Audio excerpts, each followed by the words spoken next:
I was standing on the Jackson Station platform, holding Miles close to me, when I heard a familiar voice call my name. Amara!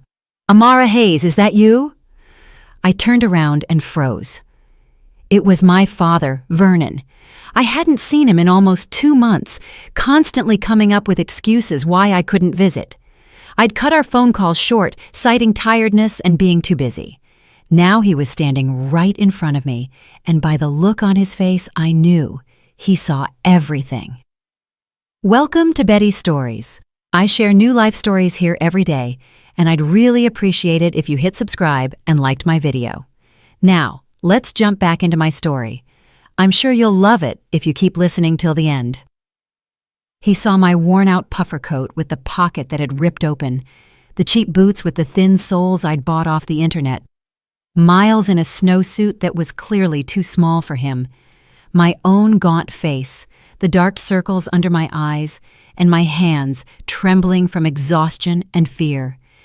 "Dad," I managed, attempting a smile, but my lips betrayed me and just started shaking. "Why are you at the subway station?" my father asked, walking closer, his eyes scanning me with deep concern. "What about your car? I bought you that new Kia Forte for your birthday just last year. What happened to it?" "I sold it." I looked away. "I needed the cash." "For what?" My father's voice tightened. "Amara, what is going on? You look like you've been run ragged. Why aren't you answering my calls? And where is Darnell?" I felt the tears start to well up. For 2 months I had held it together. 2 months of silence, fear, complying with every demand, handing over money, enduring the insults, and living in constant dread. Now, looking into my father's eyes, I knew I couldn't do it anymore. "Dad, let's go somewhere private," I whispered. We walked into the corner bistro, a coffee shop near the station. My father sat Miles down at a table, ordered him an apple juice and a big cookie, then sat opposite me and took my hand. "Tell me," he said, "all of it." And I told him everything. I told him how, after Miles was born, my mother-in-law, Loretta Jenkins, started visiting more and more often. How at first it was caring advice, then it turned into demands, and finally, ultimatums. I explained how she found out that the 2-bedroom condo downtown, my grandmother's legacy, was fully in my name, and how she started demanding I sign the property over to Miles for his future. I had refused. My voice shook as I told him I'd explained it was my grandmother's inheritance, and I wanted to manage my own property. "And that's when it all started," I finished. My father listened in silence, only tightening his grip on my hand. "A week after I refused, you got jumped." I looked up at him. "Remember? Near your house that evening? You said it was just random vandalism." "I remember." My father's face went stone cold. "It wasn't random." The very next day, Loretta Jenkins came to my place. She sat in the armchair, sipped her tea, and said, "How's your daddy doing? Heard he got roughed up. You know, things happen these days, especially to older folks. Next time, it could be worse, much worse." She was smiling when she said it. My father went pale. I watched the muscles in his jaw clench, but he remained silent, letting me get it all out. I was scared, terrified, but I still refused to sign. "Then Darnell showed me a video," I continued. "It's me, supposedly screaming at Miles, shaking him, saying awful things. It's edited, Dad. They cut pieces from different moments, spliced them together, and removed the context, but it looks terrifying. They said they would send it to Child Protective Services, CPS, if I didn't sign the papers, that they would take Miles and prove I'm a bad mother." "Those monsters," my father said aloud. The first time he'd spoken the rage that was boiling inside him. "That's not all." I wiped away tears. Loretta used some contacts to get copies of my corporate documents and financial reports from my job, and she forged them. She made it look like I was stealing money from the company. The numbers are changed, the signatures are faked. It all looks exactly like me. She said if I didn't comply, she'd send those documents to my boss and the police. I would be locked up and Miles would be gone. My father closed his eyes, taking a deep breath. "Keep going." They demand my entire paycheck, every last dime. Darnell takes my bank card the day I get paid, pulls everything out, and hands it over to his mother. They leave Miles and me just $75 a week for food, transit, daycare, everything. I stop buying new clothes for myself. I wear what I have. I get Miles's clothes from cheap online outlets. Sometimes I borrow money from coworkers just to eat and feed my son. The car, they forced me to sell it too. They told me to sell it and give them the cash. I sold it for $8,000 even though it was worth $12,000. Loretta Jenkins took all of it. She said it was the first installment for their silence. Where is Darnell in all this? My father's voice was icy. He's completely on his mother's side. He says I should be grateful they haven't taken Miles and that I need to listen, or it'll be worse. He controls my phone and reads my messages. They strictly forbade me from telling anyone, especially you and Mom. They said if they found out I complained, next time you wouldn't just be assaulted. Loretta's brother, Preston, did time years ago. It was his people who jumped you. She told me straight out he can fix any problem. I covered my face with my hands. Everything I'd bottled up for 2 months poured out. The fear, the humiliation, the helplessness. I cried while my father gently stroked my arm, waiting for me to calm down. They still want the condo, I continued. They are pushing me to sign it over to Darnell, and he'll pass it to his mother. They say it's only fair, because I'm living with their son, that my grandmother's condo should be family property. I keep refusing, but they're pressing harder. Last week, Loretta's brother's people just happened to be standing outside Miles's daycare, just standing there, watching. It was a warning. They told me next time they'd walk right inside. Why didn't you tell me? My father gripped my hands tightly. Why didn't you tell me right away? I was scared, Dad. They hurt you once. I couldn't risk them doing it again. Or worse, hurting Mom or taking Miles. They have those forged documents, that video. They have people who won't stop at anything. I'm trapped. I don't know what to do. My father stood up, walked to the window, and stood in silence, looking out at the street. Miles was peacefully eating his cookie, not understanding a word. I stared at my father's back and felt that telling the story hadn't brought relief. The fear had only intensified. What now? What happens when Loretta Jenkins finds out I told him?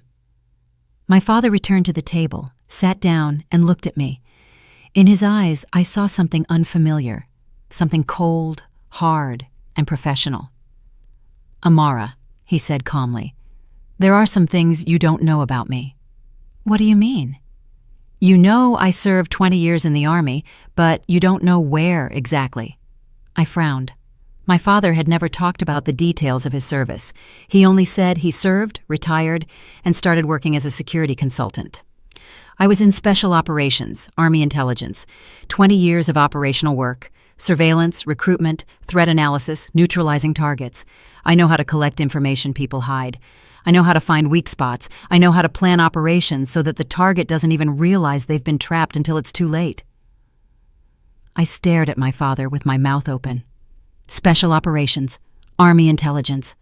My father, who had always seemed like an ordinary, quiet man. I didn't quit that line of work after retirement, he continued. I consult on security matters. I have connections in law enforcement in the agencies. I have people who will help if I ask, and I have skills that you don't forget.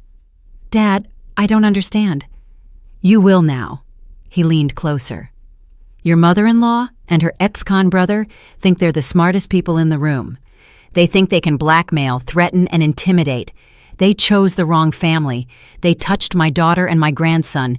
That was their biggest mistake. There was steel in his voice. I suddenly understood that the person sitting across from me wasn't just my father. This was a man who knew how to fight, truly fight, not with fists, but with intellect, connections, and experience. What are you going to do? I'm going to solve this problem so they never dare to think about you or Miles again, so that all their threats turn against them. But for that, I need time, and I need your help. What kind of help? You need to act completely normal. Keep handing over the money. Keep enduring the abuse. Don't show that you told me. You must not change your behavior at all. This is critical. They must be convinced you are broken, that you'll stay silent and obey. Do you understand? I nodded, though my insides were twisting with terror. How long? A few weeks, maybe a month. I need to gather intel, prepare the evidence, and plan every detail. We can't rush this. If we mess up, they'll destroy all the evidence and disappear. We have to act precisely, with no room for error. And if they find out I told you? They won't. We won't meet again. And we won't talk on the phone. We'll communicate through a secure messenger I'm going to install for you. The messages will delete automatically. There will be no trace on your phone. Darnell won't find a thing, even if he checks. Dad, I'm scared. I know, but you have to trust me. I won't let anyone hurt you. No one will touch you, Miles, or your mother, I promise. I've handled bigger things than some greedy mother-in-law and her criminal brother. Just hold on a little longer. Can you do that? I looked at Miles, who was smiling at me, his face smeared with cookie icing. I looked back at my father, whose eyes held absolute certainty, and I nodded. I can? Good girl. Now listen carefully. My father took out his phone, installed an app for me, explained how to use it, and taught me how to wipe the logs. He gave me a few pointers on how to handle Loretta and Darnell. The main thing is not to show that anything has changed. You're a broken, scared woman who's ready to do anything to protect her child. That's who you have to appear to be. But inside, remember, this is a game. A temporary game. It will be over soon. We walked out of the coffee shop. My father hugged me and kissed Miles on the top of his head. Hold tight, sweetie. I'm right here, even if you can't see me. I walked back toward the subway, holding my son's hand, and for the first time in 2 months, I felt not just fear, but hope. That same evening, sitting in the kitchen of his own condo, my father took out an old notebook and started writing down names, connections, and organizational charts. The plan for the operation was coming together in his head like a puzzle. 20 years in intelligence had taught him to see the full picture. Loretta Jenkins, 60 years old. Brother, Preston, 58 years old, 2 convictions for robbery and extortion, released 3 years ago, criminal ties maintained, likely organized the assault. Darnell Jenkins, 35 years old, weak-willed mama's boy, fully under his mother's control. High chance of recruitment, if pressured correctly. Amara's forged work documents, need forensic analysis, proof of forgery. The video with the child, also forensics. Confirm the montage. My father picked up his phone and dialed a number. Solomon, it's Vernon. Yeah, it's been a minute. Listen, I need help. Small, unofficial operation. Surveillance, recording, tech support. Can you do it? Excellent. We'll meet tomorrow and I'll give you the details. He hung up, dialed the next number, then another. By midnight, he had a team of 4 people. All former colleagues from his service days, all vetted, all ready to help unofficially. The work started the next day. Solomon, the former tech specialist, installed bugs in Loretta Jenkins's condo. It took 2 days of observation to figure out her schedule and 15 minutes of work while she was out shopping. The microphones were so small they couldn't be detected without specialized equipment. They transmitted sound to a recorder in the neighboring apartment, which my father was able to rent through a real estate contact. Andre, a former operative, began surveillance on Preston. Photos, video recordings, meetings. He needed to document all of Preston's movements and contacts.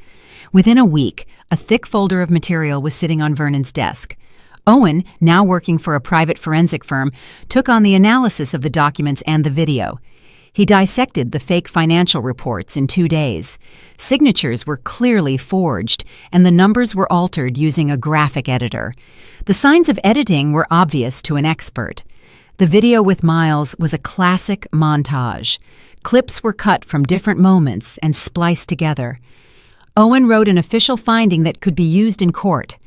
Malcolm, whose police connections were especially useful, started gathering information on Preston's criminal past, convictions, contacts, current activities. It turned out Preston hadn't shed his old habits. He was implicated in several new extortion cases, but the evidence was thin. Vernon coordinated it all, analyzing the data and building the plan. After 2 weeks, he had the full picture. Loretta Jenkins met regularly with her brother. Their conversations, caught by the bugs, were damning. She openly discussed how to pressure Amara, how to force her to sign the condo over, and how to use the threats. Preston suggested ramping up the pressure, organizing another assault, so that little fool finally gets it. They laughed at Amara, called her a pushover, and discussed how they would split the cash from the condo sale. Vernon listened to these recordings, feeling a cold fury rise within him, but he kept his emotions in check. Emotions are the enemy of operational work. Cold calculation is required. The plan was divided into 4 phases. Phase 1, the marked money. Vernon used his old intelligence contacts to get access to specially marked bills. They were regular banknotes, but their serial numbers were logged in a database. If these bills were found on someone during a search, it would be direct evidence of a link. Amara was to hand over her next paycheck using this money. Loretta would take it, pass some to her brother, and then it would be a matter of technique. An anonymous tip to the police about Preston's extortion activities. A search warrant. The marked bills found in his apartment. Direct connection. Phase 2. The psychological trap. Loretta Jenkins needed to feel confident and drop her guard. Vernon decided to fake his own medical crisis. A heart attack. Hospitalization. Let her think that one of the witnesses would soon die, that the path was clear. This is when people start talking freely and acting bolder, and all their conversations would be recorded. Phase 3. Recruiting Darnell. Vernon understood that his son-in-law was the weak link. He wasn't a villain by nature, just weak-willed and terrified of his mother. Vernon needed to show him the truth, how he was being used, and offer an out. If Darnell flipped, gave testimony, and provided access to his mother's communication, the case was won. Phase 4. The final trap. Amara agrees to sign the condo over. A meeting is set at the real estate attorney's office. Loretta brings her brother's muscle for security. Operatives with a warrant and the full package of evidence would be waiting for them there. Vernon reread the plan, made adjustments, and finalized the details with the team. Everything had to run like clockwork. The execution began. Amara handed over her next paycheck, $1,500 in the marked bills. Darnell, as usual, took her bank card, withdrew every cent, and passed the money to his mother. Loretta Jenkins counted it, nodding with satisfaction. Good girl, Amara. See how well things go when you listen? Soon you'll sign the condo papers, and all your problems will be over. You'll live in peace. Amara remained silent, eyes downcast, playing the role of the broken woman. Inside, she was counting the days until the end of the nightmare. 3 days later, Vernon went to the hospital. Solomon arranged everything through a doctor contact, an official entry in his chart, a room, IV drips. The news quickly reached Loretta Jenkins through Darnell, who, as a caring son-in-law, called to ask about his father-in-law's health. Seriously? His heart? Loretta Jenkins slumped back on her sofa when she heard the news. Well, at his age, it's not surprising. Preston, who was sitting next to her, smirked. Maybe he'll die on his own, and we won't have to deal with him. One less problem, I guess. Loretta Jenkins lit a cigarette. The main thing is that Amara doesn't try to complain. Though who would she complain to? Her dad's in the hospital, her husband's on my side. I have the evidence. She's not going anywhere. The entire conversation was recorded. The bug in the condo worked flawlessly. Vernon, lying in his hospital bed, listened to the recording through headphones and nodded. Everything is going to plan. They're getting complacent. The following week, Malcolm, using his police contacts, arranged a routine check on Preston, an anonymous tip about possible involvement in extortion, a search warrant. The police arrived early in the morning. Preston opened the door in his boxers, groggy and aggressive. What the hell? Major Crimes Unit. Search warrant. The officer showed the document. Invite us in, please. The search lasted 2 hours. They found a lot. An unregistered firearm, a small quantity of drugs, but most importantly, the money. $1,500 neatly hidden in a coffee tin in the kitchen.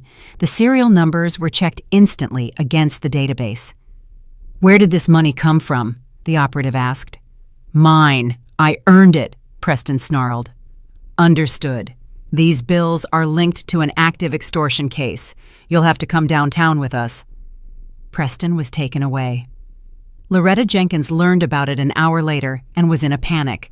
She immediately called Darnell. "Your brother, Preston, was arrested. They searched his place and they found something," she shouted. "He mentioned the money I gave him. Your wife, did she rat us out?" "No, Mom. She doesn't know anything. She's at home." "Quiet," Darnell replied. "Check her phone immediately. If I find out she told anyone, I swear I will—" "Mom, calm down. I'll check." Darnell went home, took Amara's phone, and checked everything. Calls, texts, social media, nothing suspicious. The secure messenger Vernon had installed was hidden so well it was virtually undetectable unless you knew what you were looking for. "It's clean," Darnell reported back. "She hasn't called or texted anyone." Loretta Jenkins calmed down slightly, but her anxiety remained. Preston was under arrest. No charges had been officially filed yet, but the situation was serious. This was the moment Vernon chose to act through Darnell. Malcolm arranged a meeting through a therapist Darnell had once consulted. The therapist called him. "Darnell Jenkins? Hello. Do you remember me? We worked together a year ago. I have a request. A friend of mine wants to speak with you personally. It's important. It concerns your family." Darnell agreed to the meeting, thinking it was about some psychological issue. The meeting was set for a neutral coffee spot. Vernon arrived first and sat in a corner booth. When Darnell walked in and saw his father-in-law, he turned white. "What are you doing here? You're supposed to be in the hospital." "Sit down." Vernon motioned to the chair. "We need to talk." Darnell sat, clearly agitated. "Listen to me carefully." Vernon placed a tablet on the table. "I know everything. About the threats, the blackmail, the extortion, the forged documents, the edited video. Everything. And I have proof." He played a recording. Loretta Jenkins' voice. "That fool thinks she can refuse me? I'll squeeze her so hard she'll sign that condo over on her knees." Preston's voice. "We should scare her one more time so she knows this is serious." Darnell listened, his face growing paler and paler. That's not what you think." "Shut up and keep listening." The next recording, Loretta Jenkins. "Darnell is such a doormat. I tell him, do this, do that, and he runs right away. We broke Amara too. We'll get the condo soon, sell it, and split the money. Of course, we won't give Darnell anything. What does he need it for? He's useless anyway." Darnell covered his face with his hands. "Do you realize your mother is using you?" Vernon's voice grew harsh. "You are destroying your own family, terrifying your wife, taking money from your son. For what? For a mother who laughs at you behind your back and plans to leave you with nothing? I thought it was for the family." "What family?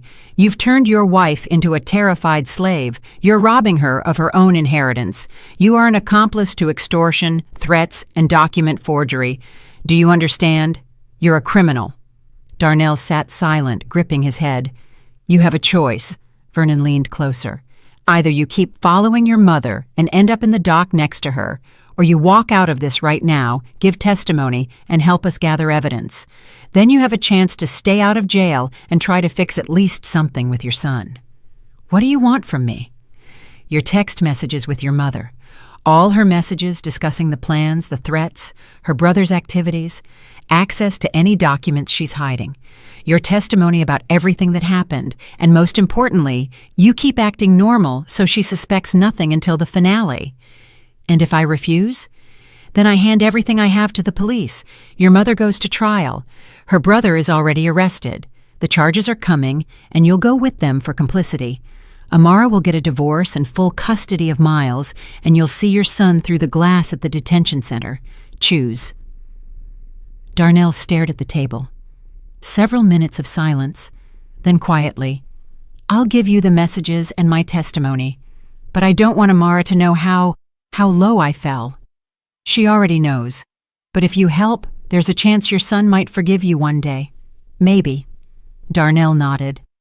That same evening, Vernon got full access to Loretta Jenkins's text messages. The messages were eloquent: plans to seize the condo, discussions with her brother, instructions to Darnell on controlling his wife. All of it was now documented. All that remained was the final strike. Loretta Jenkins was on edge. Her brother, Preston, had been arrested for a week. The detective was asking uncomfortable questions about the money's origin. She felt the case turning dangerous but couldn't figure out the leak.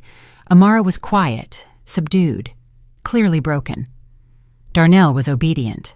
Vernon was in the hospital, and judging by the latest updates, the doctor's prognosis wasn't good. "Maybe it's time to finalize the condo?" she asked Darnell at dinner. "This is dragging on. You said Amara was resisting?" "Yes, Mom, she's scared. She says it's Grandma's inheritance. She can't just give it away." "Tell her there's no more time to think. She needs to sign the papers this week. Preston's locked up. I need money for his lawyer. We'll sell the condo and get at least $350,000. That'll be enough for me." "What about me?" Darnell tried to keep his tone normal, but inside, he was seething with self-hatred. "You'll be fine, don't worry. The main thing is to get Amara to sign. Threaten her. Say the daycare will find out about the video, or that we'll pay your father a visit in the hospital so she understands once and for all." Darnell nodded, recording the conversation on a recorder in his pocket and sending the file to Vernon via the secure channel. Vernon was discharged from the hospital 10 days later. The doctors supposedly permitted home recovery, but forbade any exertion. He deliberately looked weak and drawn when Darnell drove him home. Loretta Jenkins even sent a formal message wishing him health. In reality, during those 10 days, Vernon had coordinated the final stage of the operation. All materials were ready: recordings of conversations, text messages, Darnell's testimony, forensic analysis of the forged documents and video, and data on the marked bills found with Preston. All that was left was to stage the finale to catch Loretta Jenkins red-handed. Malcolm negotiated with the detective handling Preston's case, showing him some of the materials, enough to get him interested, but not revealing all the cards. The detective, an experienced man in his 50s, meticulously reviewed the tapes and documents. "Systemic extortion, threats, document forgery," he murmured, setting the papers down. "This is serious time if we prove everything, but we need a clean fix transaction. What do you propose?" "A sting operation," Vernon replied. "The victim agrees to sign the condo over. A meeting is set at the real estate attorney's office. Loretta Jenkins will arrive, probably with one of her people. The moment she demands the signature, thinking she's won, your people walk in with a warrant. All the evidence is on her hands. All her words are recorded. The attempt to seize the property is documented." The detective mused. "I'll need a prosecutor's sanction, and the attorney must be in the loop." "I'll find the right attorney. They'll agree to help if we explain the situation. When do you plan to do this?" "In 3 days." "Will you be ready?" "I will." They shook hands. The operation was on the final approach. Amara was in the kitchen when a message arrived from her father on the secure messenger. "Get ready. Tomorrow, tell Darnell you agree to sign the condo. The day after tomorrow, set the meeting with the attorney. It ends in 3 days. Hold tight." She took a deep breath. 3 days. Just 3 days until the end of this nightmare. Her hands shook as she deleted the message. It was terrifying, so terrifying she wanted to scream. But she trusted her father. He wouldn't let her down. That evening, when Darnell returned from work, she said quietly, "I agree. I'll sign the papers for the condo." Darnell froze, staring at her. "What?" "I can't live like this anymore. Let them take the condo. Just let them leave Miles and me in peace. I'm tired of being afraid, tired of starving.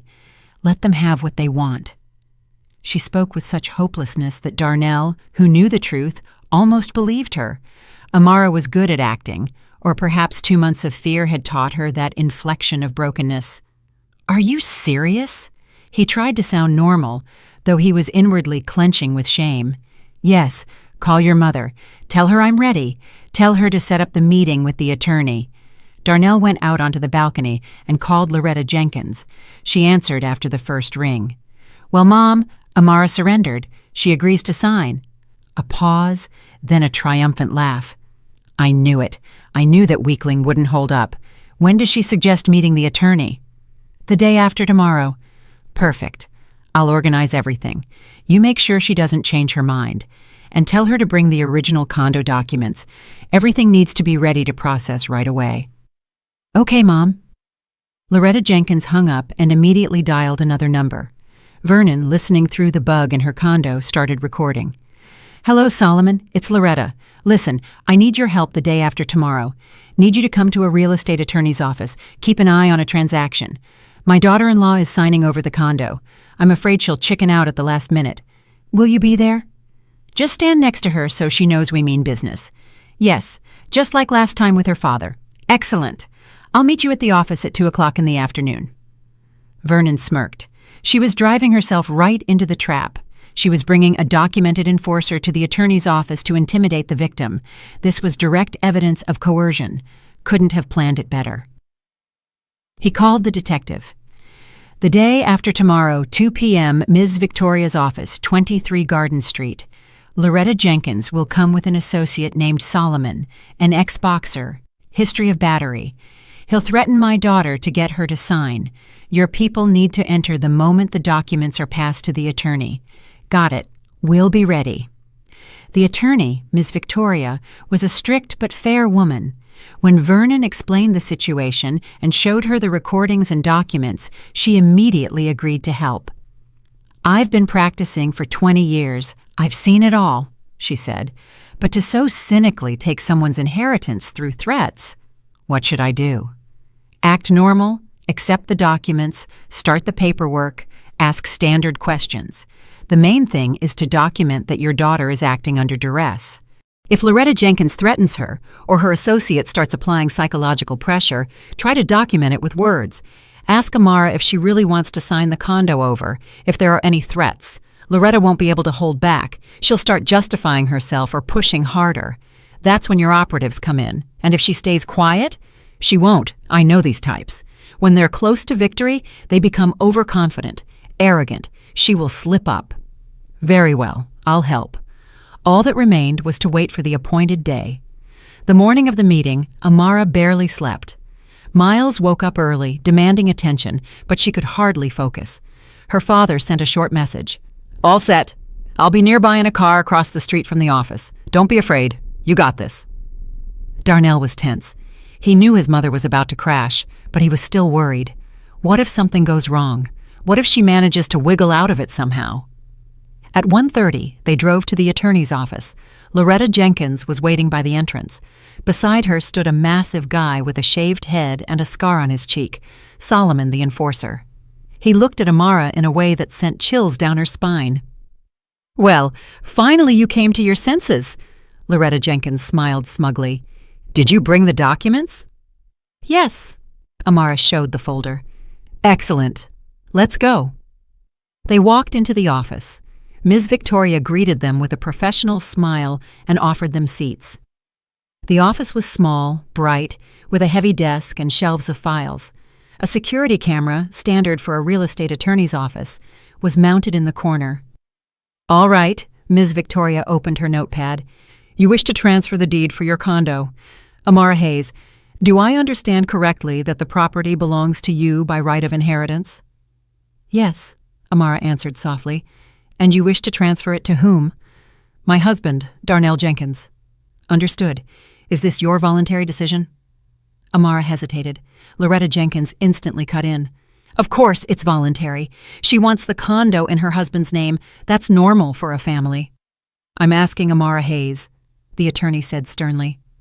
"Amara, is anyone forcing you to transfer this property? Are there any threats?" "No." Amara looked at the floor. "I want to do this myself." Solomon in the corner coughed loudly, demonstratively.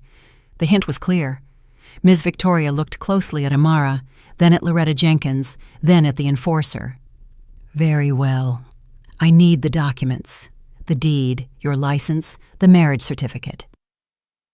Amara, her hands shaking, took out the folder and placed the documents on the table.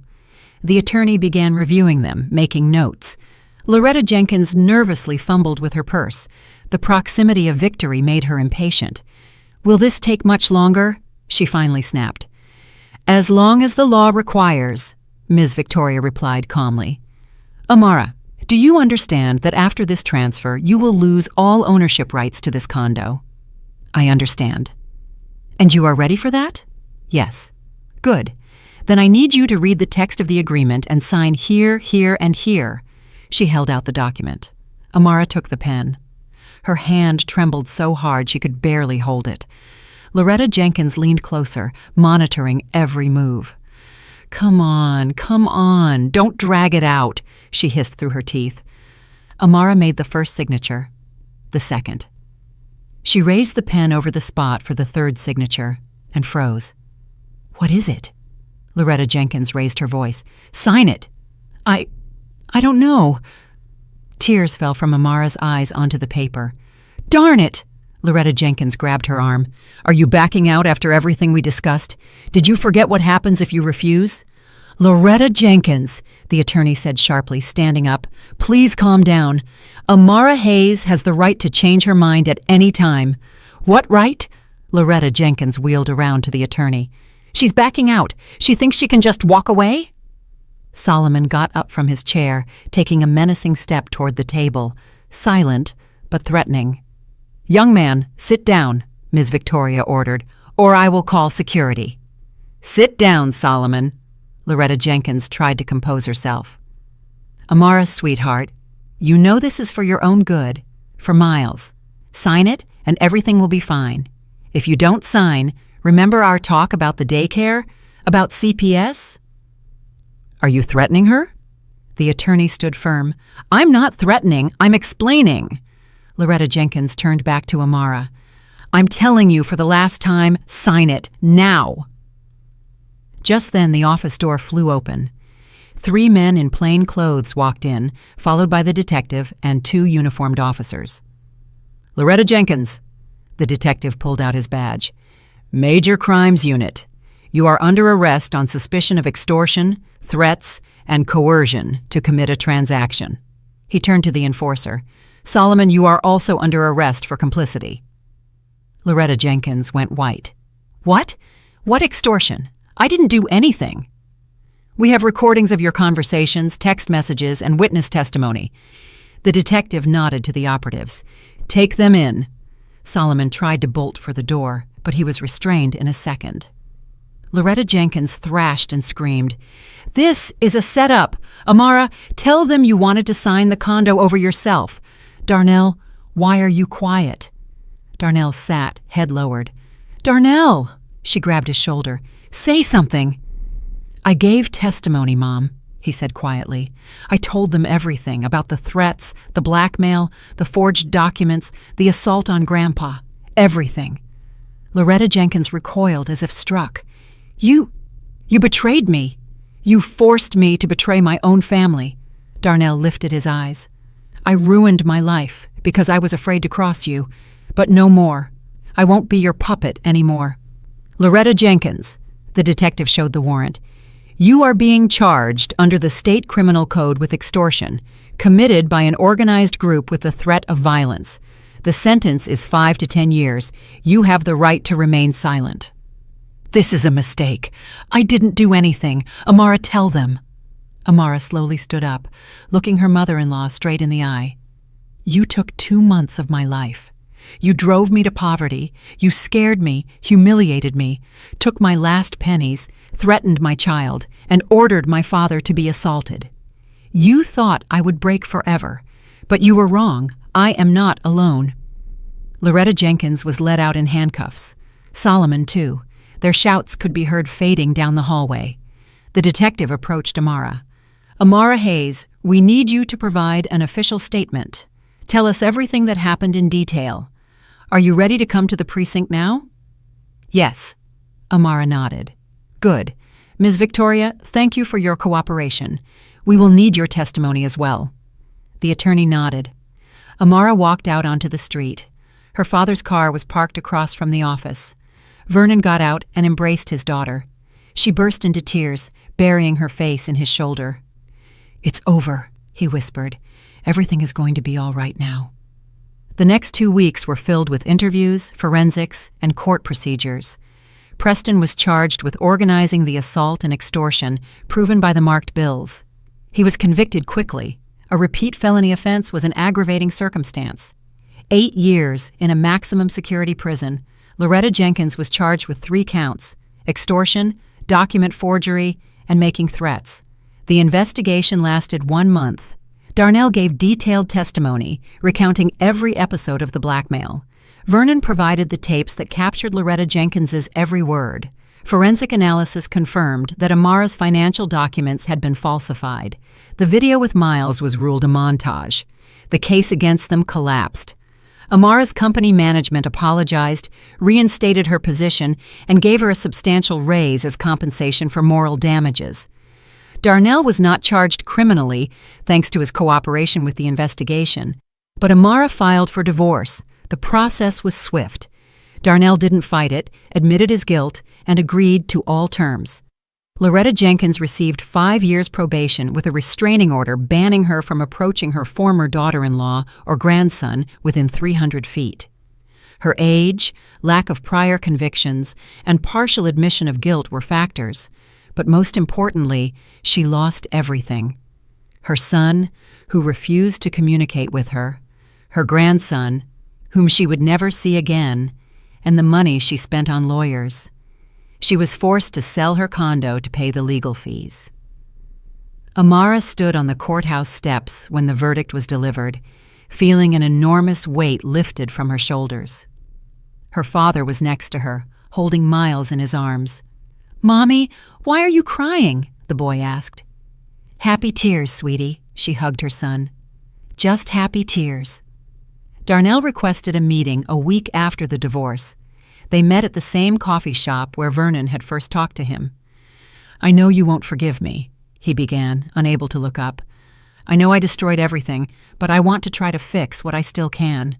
I want to be involved in Miles's life, see him, and help financially. I'm not asking to restore our relationship, just give me a chance to be a father to my son." Amara was silent for a long time, staring into her cup of cold coffee. "You caused me so much pain, Darnell. You stood by while your mother humiliated me. You controlled my phone, took my money, and threatened me. You chose your mother over me." "I know, and I'll live with that for the rest of my days. But Miles isn't to blame for your mistakes. He has a right to know his father. So I will agree to visits once a week on weekends, in the presence of my father. If you prove you've changed, that you can be a normal father without your mother's influence, then we'll see." "Thank you." Relief sounded in his voice. "I won't let you down." He stood up and offered his hand. Amara did not take it. "This isn't forgiveness, Darnell. This is a chance for Miles, not for you." He nodded and left. 6 months passed. Amara received a promotion at work. Her salary nearly doubled. She bought a new car, a small SUV, perfect for trips with her child. She moved into a new 3-bedroom apartment, bright and spacious, with a separate room for Miles. She rented out her grandmother's 2-bedroom condo for $1,800 a month to generate income. Life was slowly, step by step, getting better. Nightmares about her mother-in-law became less frequent. The fear receded. Amara started smiling again, making plans and dreaming. Her father often visited, playing with Miles and telling him stories. The boy adored his grandfather, constantly asking for interesting tales. "Grandpa, were you really a spy?" Miles asked one evening, sitting on Vernon's lap. "I was, sweetie." "Did you spy on people?" "Not exactly spying. I protected our country from bad guys, and I still protect people." "Who?" "Of course. I protect the most important thing I have, you and your mother." Miles hugged his grandfather. "You're the best grandpa in the world." Vernon looked at his daughter. She was standing in the kitchen, making dinner, humming a song. She was smiling, alive, free, and happy, just as he had always wanted to see her. Everything worked out. The operation was a success. The enemy was neutralized, the family was protected, and justice had prevailed.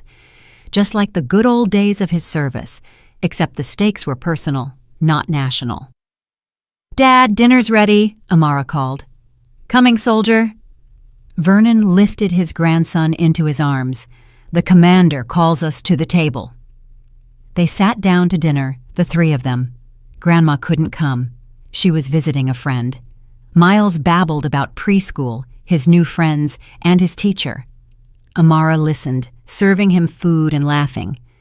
Vernon looked at them and thought that these moments were why he had needed to carry out the operation, for his daughter to laugh again, and for his grandson to grow up happy.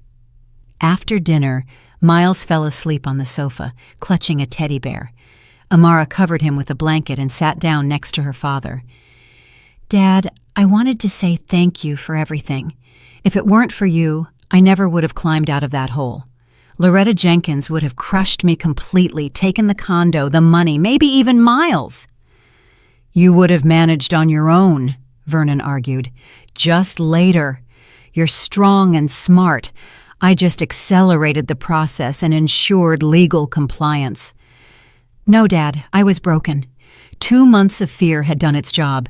If it hadn't been for your intervention, I would have signed those papers out of desperation and exhaustion.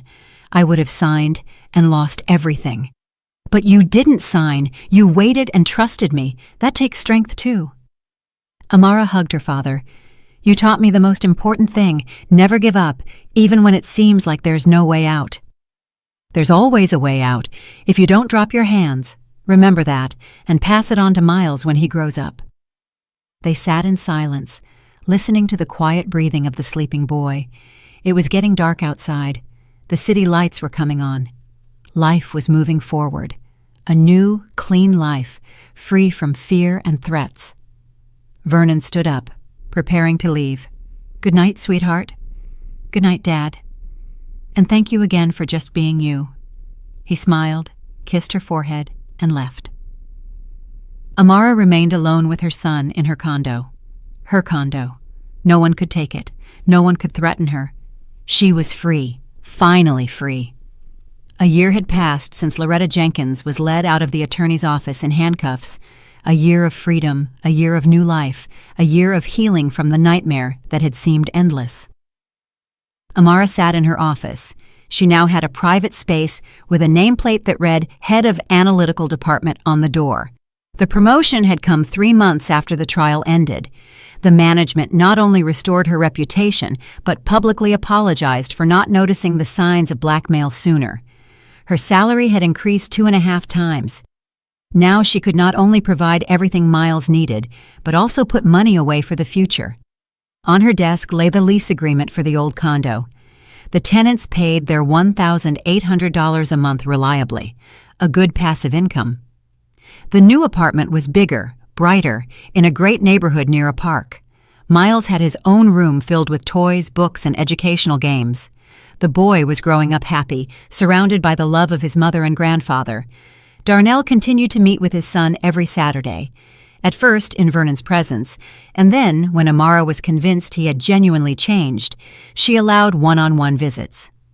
Darnell took Miles to the zoo, the movies, and bought him gifts. Most importantly, he talked to his son, took an interest in his life, and tried to make up for lost time. Amara saw that he was sincerely remorseful. It didn't mean she forgave him, but she accepted that people can make mistakes and try to correct them. Darnell did not communicate with his mother. No calls, no texts, no visits. Loretta Jenkins tried to reach out several times, sending letters demanding forgiveness and help, but he ignored her. He had chosen his son over his mother. Too late, but he had chosen him. On a Saturday, Amara, Miles, and her father went to the park. Spring was warm, and the trees were covered in new leaves. Tulips were blooming in the flower beds. Miles ran ahead, chasing pigeons and laughing. Vernon walked alongside his daughter, his hands in the pockets of his light jacket. "How are you doing, Dad?" Amara asked. "We haven't talked in a while." "I'm good. Lots of work, but that's fine. I feel needed. You were always needed, especially by me." Vernon smiled. You know, when I retired from intelligence, I thought all the operational work was behind me, that I'd be a consultant sitting in an office analyzing reports, but it turns out the most important operation was waiting for me, the operation to save my own daughter. And you handled it brilliantly, like a true professional. The stakes were high. If we'd failed, you would have lost everything. The condo, your freedom, maybe even Miles. I couldn't afford to make a mistake. And you weren't afraid that something would go wrong? Vernon paused. I was afraid, of course. I was afraid. But fear is normal. The key is not to let it control you. Use it as a catalyst to act more carefully, more thoughtfully. Fear makes you attentive if you know how to work with it. Miles ran back, breathless, his cheeks flushed. Grandpa, Mommy, look, I found a stick. Can I take it home? Of course, sweetie. Amara smiled. The boy ran off, brandishing his find. Vernon watched him. He's happy. That's the main thing. Kids need to grow up safe, without fear. You're giving him that. We're giving him that, Amara corrected. You're a big part of his life, too. A huge part. They walked to a bench and sat down. Miles played nearby, building something out of sticks and stones. Dad, I wanted to ask something. Amara turned to her father. You always spoke about your service in general terms, but never gave details. What exactly did you do in intelligence? What were the operations like? Vernon looked into the distance. Most of it is classified. My non-disclosure agreement is still active, but I can tell you a little. Not the details, but the general picture. The life of an operative isn't what you see in the movies. It's not car chases, shootouts, and flashy fights. It's primarily working with your head, gathering information, analysis, planning. You observe people for months, studying their habits, weaknesses, and connections. Then you set up the operation to get the necessary information or neutralize a threat. Everything has to be discreet, clean, without noise. Like with Loretta Jenkins, roughly? I used the same methods as before. Surveillance, wiretaps, recruitment. Except the enemy wasn't a foreign spy, but a greedy woman and her criminal brother. But the principles are the same. Gather evidence, lure them into a trap, neutralize. And were there dangerous moments, times when you feared for your life? Vernon was quiet for a moment. There were. A few times I almost blew an operation. Once I was nearly exposed in hostile territory. I had to hike out across the border at night, on foot, without papers. Another time, the team I was running was ambushed. 2 men died. The rest of us barely got out. That was a nightmare. You never talked about that. You didn't want to burden the family. Your mother knew the work was dangerous, but I hid the details. Why give her sleepless nights? She worried enough as it was. Amara took her father's hand. You're a hero, Dad. A real hero. For your country back then, and for us now. I was just doing my job. Doing it well because I loved it, and because I understood that people's safety depended on my work. Back then, millions of people in the country. Now, the 2 people most precious to me. Miles ran up, showing his construction of sticks. Grandpa, look, I built a fortress. An excellent fortress, Vernon picked up his grandson. A truly impregnable stronghold. Grandpa, will you tell me about being an operative? About how you caught the bad guys? Vernon exchanged a look with Amara. She nodded. I will, soldier, when you're a little older. It's a long story. But will you tell me a little bit today? Okay, listen. Once, I needed to find out where a dangerous man was hiding. He was very smart, constantly changing locations, and trusting no one. But he had one weakness.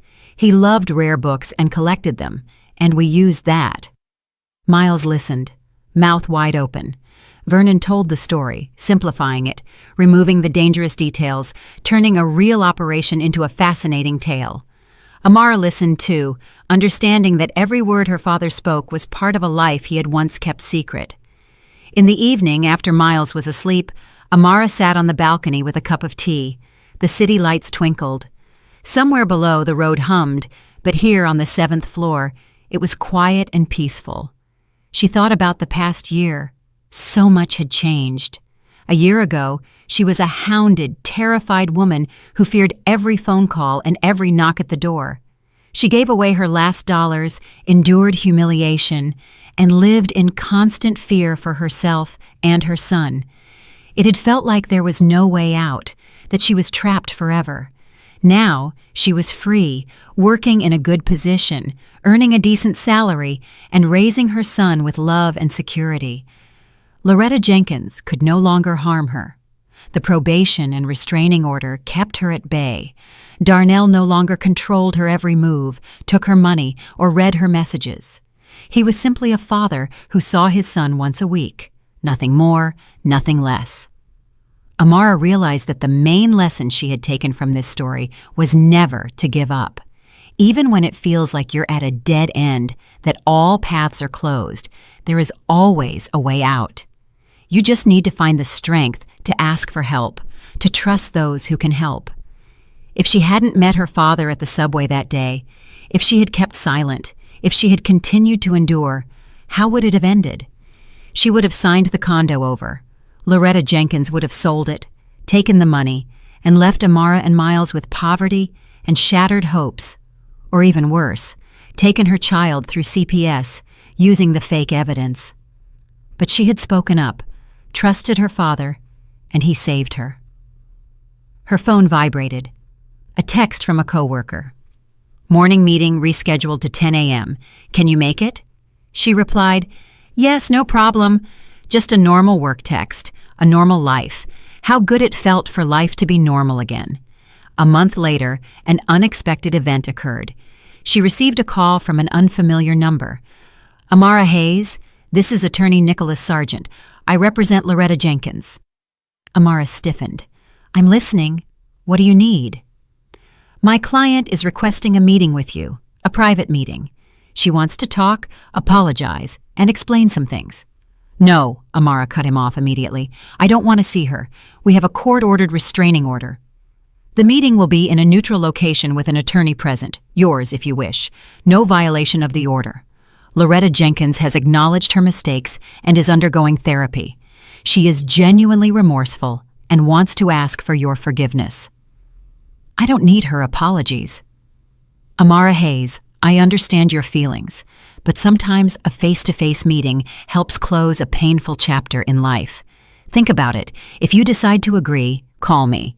He dictated the number and hung up. Amara sat looking at her phone. A meeting with Loretta Jenkins. Why? To hear more justifications, manipulations, and attempts to play the victim?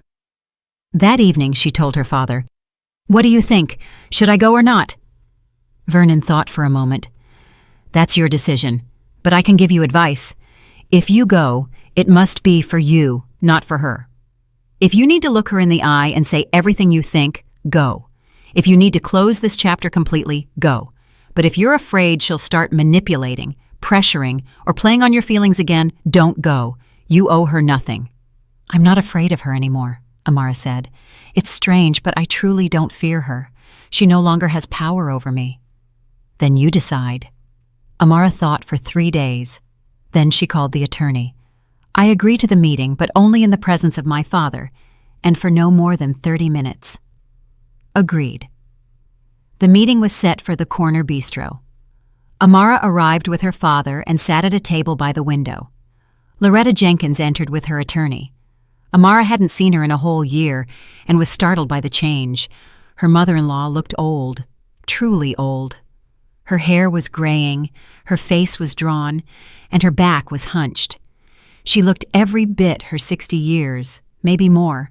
She was dressed modestly, cheaply, without any of her former polish. They sat opposite each other.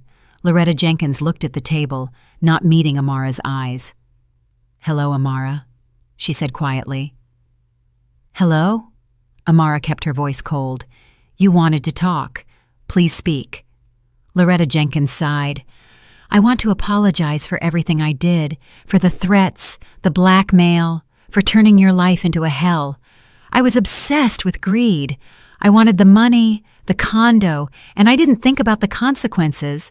I didn't think about the pain I was causing." "You thought about it perfectly fine," Amara countered. You planned every step, organized the assault on my father, forged documents, and edited a video of my child. These were not spontaneous acts. They were a calculated system of blackmail. I know. I realize it now. The therapist I'm working with helped me understand how toxic and manipulative I was, how I ruined the lives of my son, my grandson, and you. I lost everything. Darnell won't speak to me. I don't see Miles. The condo is sold. I have no money, no friends. I'm alone.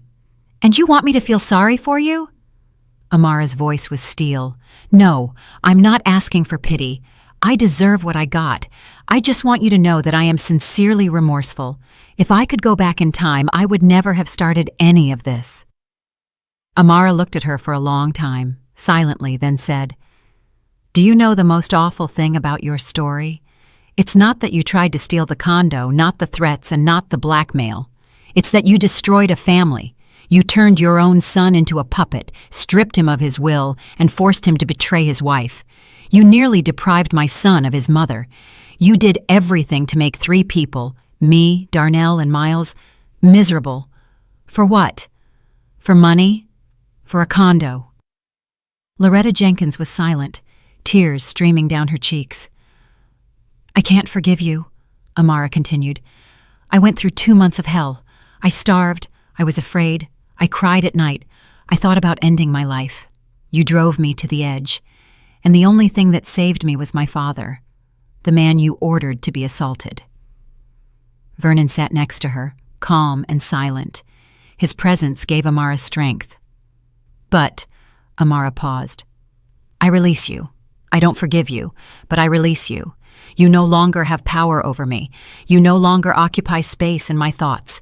You are the past, a painful, difficult past, but the past. I'm moving forward, building my life, raising my son, and you can live with your consequences." Loretta Jenkins covered her face with her hands, sobbing. "I don't deserve your kindness." "This isn't kindness. This is freedom, my freedom from you. Goodbye, Loretta Jenkins. We won't be seeing each other again." Amara stood up. Her father rose too. They walked out of the coffee shop, leaving her former mother-in-law and her attorney at the table. Outside, Amara took a deep breath. "How do you feel?" her father asked. "Light. Like a heavy burden has been lifted. I said everything I needed to say. I don't need anything else from her." "Good. You acted with dignity." They walked toward the car. Amara glanced back at the coffee shop, where the hunched figure of Loretta Jenkins was visible through the glass. Once, that woman had seemed all-powerful, terrifying, and invulnerable. Now, she was just a pathetic old woman paying the price for her greed. Life continued in its rhythm. Miles started elementary school. Amara chose a good school near home, with strong teachers and engaging after-school programs. The boy loved math and joined the chess club. His grandfather taught him to play, explaining that chess was like operational work. You had to plan several moves ahead and predict the enemy's actions. Darnell continued to meet with his son. Gradually, their relationship improved. Miles got used to having a father who came on Saturdays but lived separately. It became the new normal. The child didn't ask extra questions. He accepted the situation as it was. Amara sometimes encountered people at work who asked, "Why aren't you married? You're so beautiful, smart, and successful." She smiled and answered, "I'm happy just the way I am. I have my son, my father, and my work. I have enough." And it was true. She didn't feel the emptiness of loneliness. Maybe someday she would meet someone who would become a part of her life, or maybe not. She had learned to be happy on her own. Vernon continued consulting, helping his daughter and grandson, living a calm and measured life. Sometimes he received calls from former colleagues. He was invited to gatherings of Army intelligence veterans. He went, socialized, and reminisced about the old days. But the greatest joy in his life was his daughter and grandson. One evening, as the 3 of them, Amara, Vernon, and Miles, sat down to dinner, the boy suddenly asked, "Grandpa, will you finally tell me about being an operative? I'm big now. I'm 7. Vernon chuckled. 7 is a big age indeed. All right, I'll tell you, but not all at once, just a little at a time. It's a long story, for many evenings. Hooray! Miles bounced in his chair. Start right now. Okay, listen. Service in Army intelligence starts with being checked out for a long time. They study your background, your family, your friends, and they test your resilience. Then they train you. Years of training, languages, tactics, surveillance techniques, psychology, self-defense. You have to be able to do everything, speak several languages, understand technology, and read people like an open book. Miles listened, eyes wide. What languages do you speak? 3 fluently, English, German, and French. A little Arabic and Chinese too, but I'm rusty there. In our work, languages are the key. Without them, you can't work in another country. You won't understand what people are saying. And you were in other countries? Many places, Europe, Asia, Africa.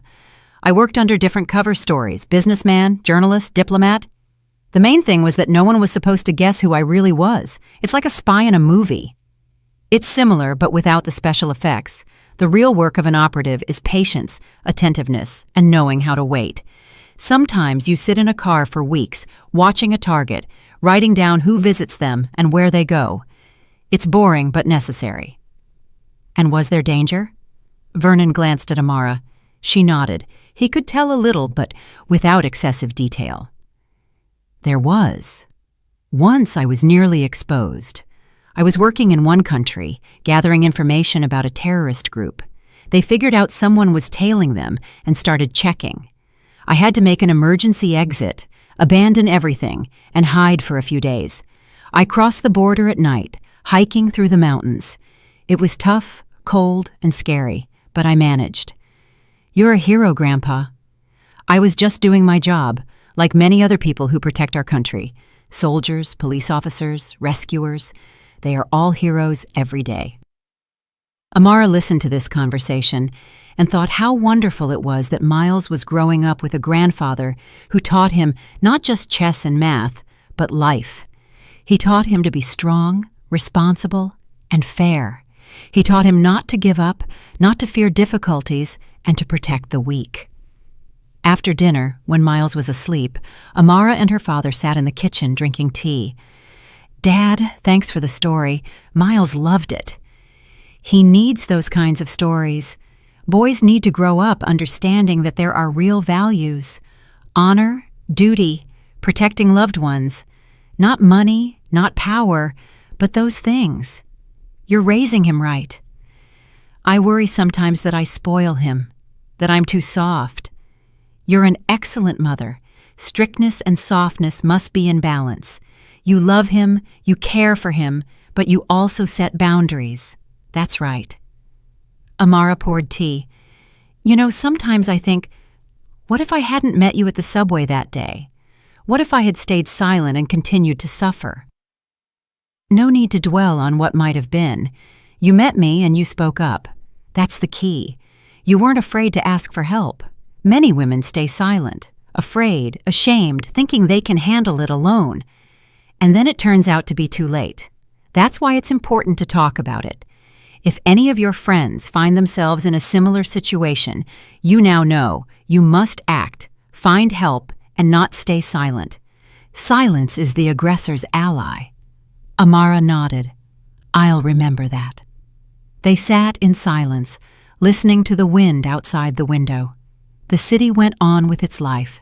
Millions of people solved their problems, rejoiced, grieved, loved, and argued. Normal life. And Amara was grateful for that normality, for being able to sit peacefully at home, not fearing a knock at the door, for being able to plan the future without worrying about giving away her last dollars, for her son growing up happy, and for having her father nearby, who would always protect her. Several more months passed. One evening, Miles was doing homework, and Amara was making dinner when the phone rang. An unfamiliar number. Hello, Amara Hayes. This is Attorney Nicholas Sargent. We met a year ago. Amara tensed. I'm listening. I'm very sorry to deliver this news. Loretta Jenkins passed away last night. A heart attack. I'm calling because she left a letter. She asked me to give it to you if anything happened." Amara froze. "She died?" "Yes. The funeral is the day after tomorrow, if you want to come. Although I understand you likely won't." "No, I won't come." "Can you email the letter to me?" "Of course. Please dictate the address." Amara dictated it, said goodbye, and hung up, sitting down on a chair, trying to process the news. Loretta Jenkins was dead. The woman who had caused her so much pain no longer existed. She didn't feel joy, but there was no pity either, just emptiness. That chapter was finally closed. That evening, after Miles was asleep, she opened her email. The letter had arrived. She opened the attachment and began to read. "Amara, if you are reading this letter, it means I am gone. I want you to know a few things. First, I was genuinely remorseful. Our meeting at the coffee shop was not an act. I realized how awful I had been. Greed blinded me. I lost my humanity. Second, I am proud that you did not break. You turned out to be stronger than I thought. You found a way out and protected yourself and your son. That deserves respect. Third, forgive Darnell. He became the way he was because of me. I raised him to be weak, dependent, and I didn't teach him to be a man. That is my fault. He is trying to change. Give him a chance. Fourth, tell Miles that his grandma loved him. In her own way, a wrong, toxic way, but she loved him. Please don't let him remember me as a monster. And finally, you deserve happiness. Don't be afraid to trust people again. Don't be afraid to open your heart. Not everyone is like me. There are good people. Your father is proof of that. Goodbye, Loretta." Amara finished reading the letter and closed her laptop. She sat for a long time, staring into the darkness outside the window. Then she said quietly, "Goodbye, Loretta Jenkins. May you find peace." And at that moment, she felt the last thread connecting her to that nightmare break. Now, everything was truly over. 2 years later, Amara was standing in the kitchen of her new condo. They had moved to an even more spacious home, a 4-bedroom with a park view. Miles was in 3rd grade, an honor roll student and winner of math competitions. Darnell met with his son regularly. Their relationship had become warm. He had married a 2nd time and had another child. Amara was happy for him. Everyone deserved a second chance. Her father lived nearby and stopped by almost every day. He had turned 60, but was energetic, active, and full of life. He recently wrote a memoir about his time in intelligence, without the classified details, of course, but with a wealth of interesting stories. The book had become a bestseller. Today was a weekend.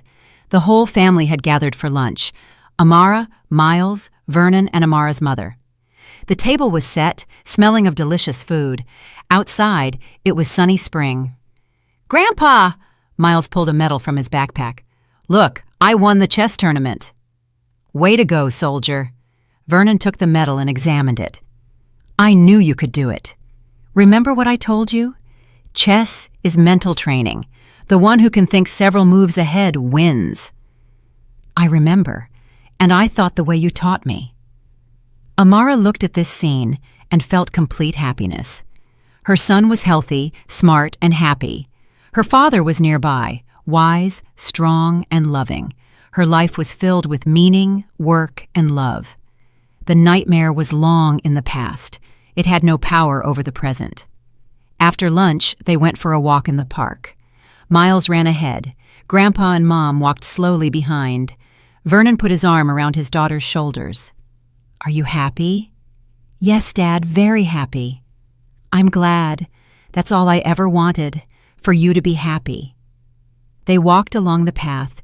The sun shone through the leaves of the trees. Birds sang. Children laughed somewhere in the distance. A typical spring day, a typically happy life. Miles turned around. "Grandpa! Mom! Come on, faster! I want to show you where the squirrel lives." They quickened their pace and caught up with the boy.